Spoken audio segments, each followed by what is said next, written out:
y a-t-il des coïncidences entre avoir beaucoup d'églises dans les continents africains et aussi avoir beaucoup de pauvreté dans le continent?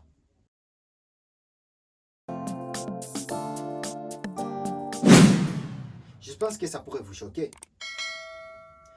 Vous connaissez très bien que le continent africain est le seul continent le plus religieux au monde. Je n'ai pas dit le plus spirituel au monde, puisqu'il fallait différencier entre la spiritualité et la religion. Je dis très bien, c'est le continent le plus religieux du monde et le plus pauvre du monde. Quelle coïncidence! Et si tu es encore dans cet paradigme, dans cet état d'esprit, tu mourras aussi pauvre toi aussi. Parce que vous ne définissez pas très bien les rôles de l'Église. Quel est son rôle? Dieu était clair pour des chrétiens. Là, je parle comme des chrétiens, puisque moi-même, je suis chrétien, je ne le cache pas. Je suis chrétien et je pourrais vous dire la vérité. La Bible dit que Dieu nous a promis de bénir notre travail, de bénir notre travail, de bénir le travail de nos mains. Dieu n'a pas dit que je bénirai vos prières. Dieu l'a très bien dit dans la Bible, je bénirai le travail de votre main. Mais nous, étant qu'Africains, nous commençons maintenant à faire l'inverse.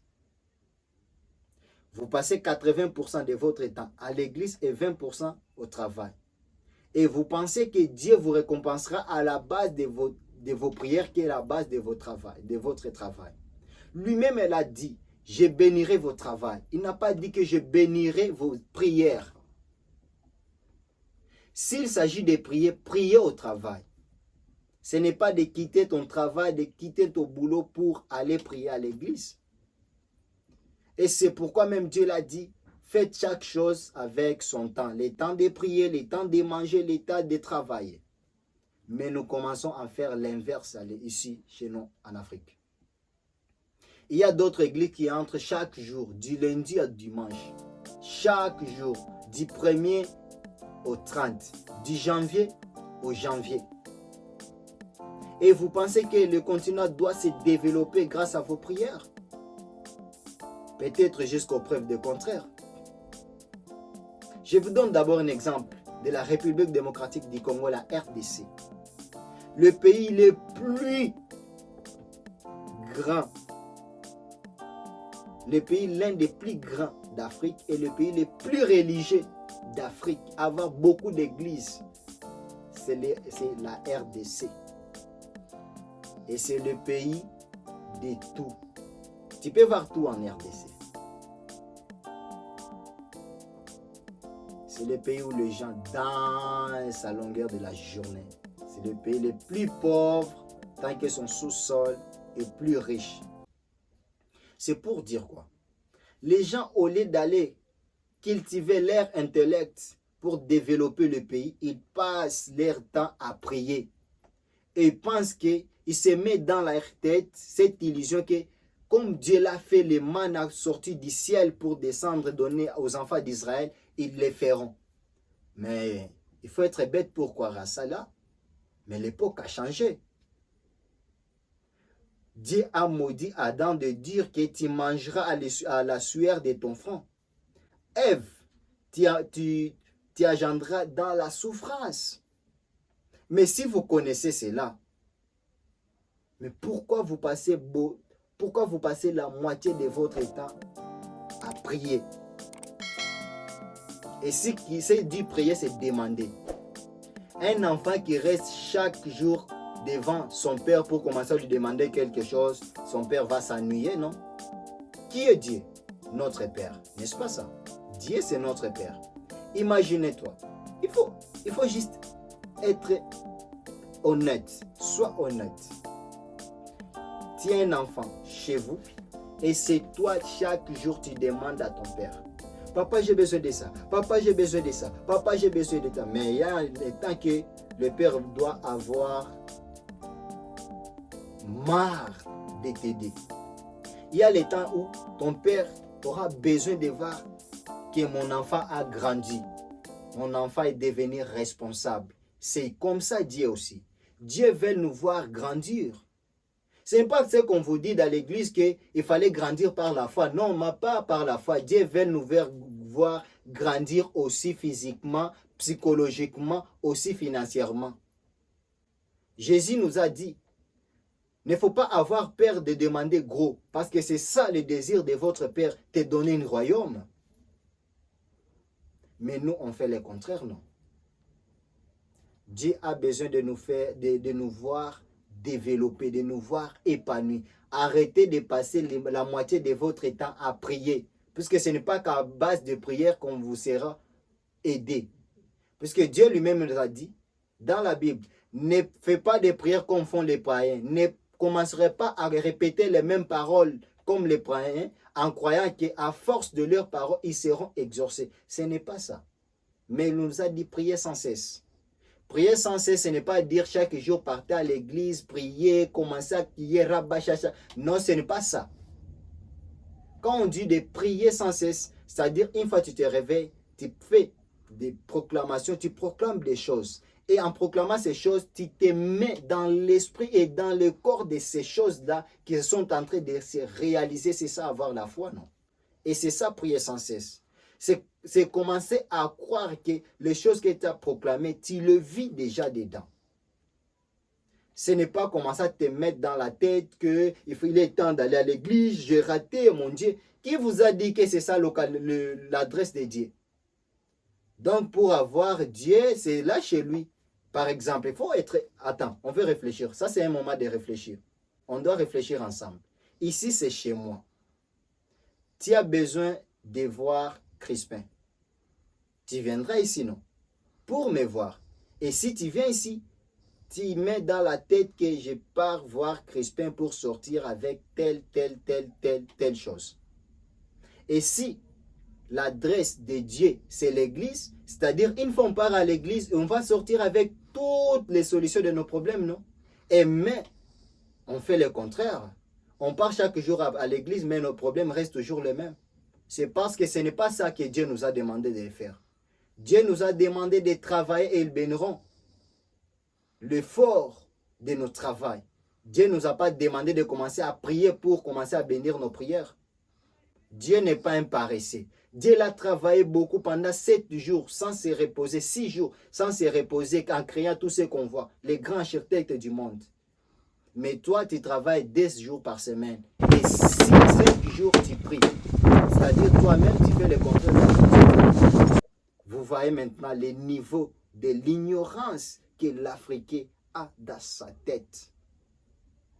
Nous devons d'abord commencer même à interroger le but de toutes ces religions dans le monde.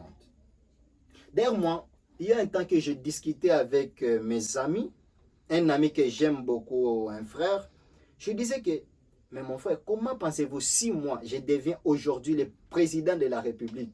La première chose que je ferai, vous connaissez c'est quoi? Je vais appeler tous les pasteurs et je vais appeler tous les imams. Je les mets là-bas. Je dis, vous êtes tous des pasteurs? Non. Oui. Votre but, c'est quoi? C'est d'amener les gens au paradis, n'est-ce pas? Oui. Vous êtes les imams, non? Oui. Votre but, c'est quoi? C'est que tout le monde croit à Allah. Oui? Oui. Ok, d'accord, c'est simple. Vous, les pasteurs, vous allez vous mettre tous ensemble puisque vous êtes les enfants du même père. C'est que les enfants du même père, même s'ils se battent, même s'ils se font quoi, ils vont rester toujours ensemble. Vous allez vous réunir, construire une église, très grande église, et prier ensemble. Les jours que vous voudrez vous séparer, on ferme toutes les églises. Puisque vous-même, vous n'arrivez pas à vous comprendre. Alors comment pensez-vous que vous amènerez les gens? C'est impossible, non? Et imaginez, j'ai dit à l'ami, imaginez si tous les pasteurs, toutes les églises se réunissent pour construire une seule église. C'est-à-dire pendant des ans, l'église sera complète. Et l'argent qui commencera à entrer de l'offrande, on peut commencer maintenant à développer les pays, non? Puisque l'argent qui entre dans toutes les églises,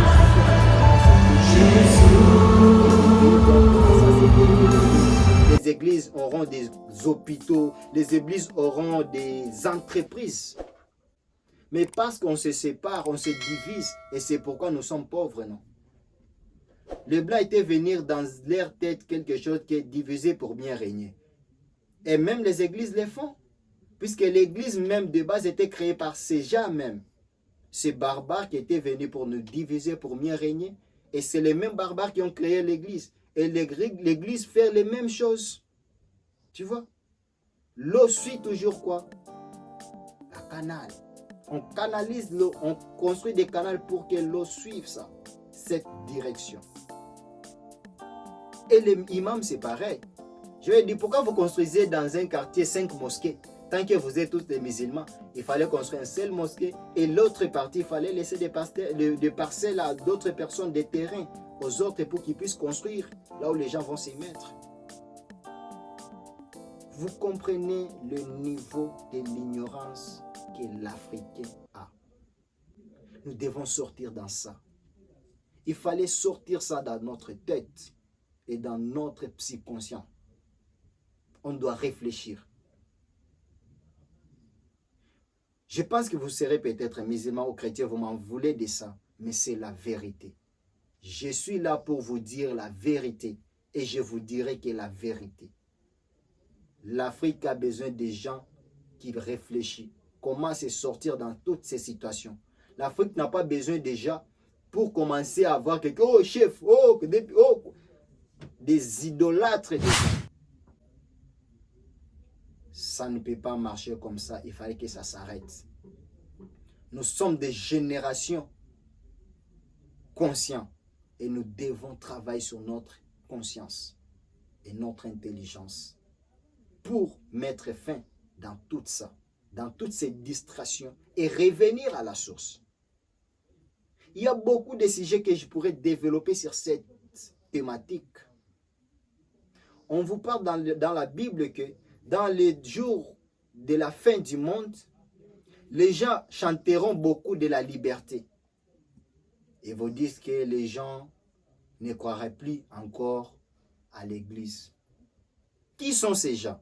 La majorité, ce sont des Africains qui sont des religieux et non des spirituels. Et pourquoi les Africains quitteront l'église? C'est lorsqu'ils connaîtront la vérité. Et je ne vais pas beaucoup développer sur cette thématique.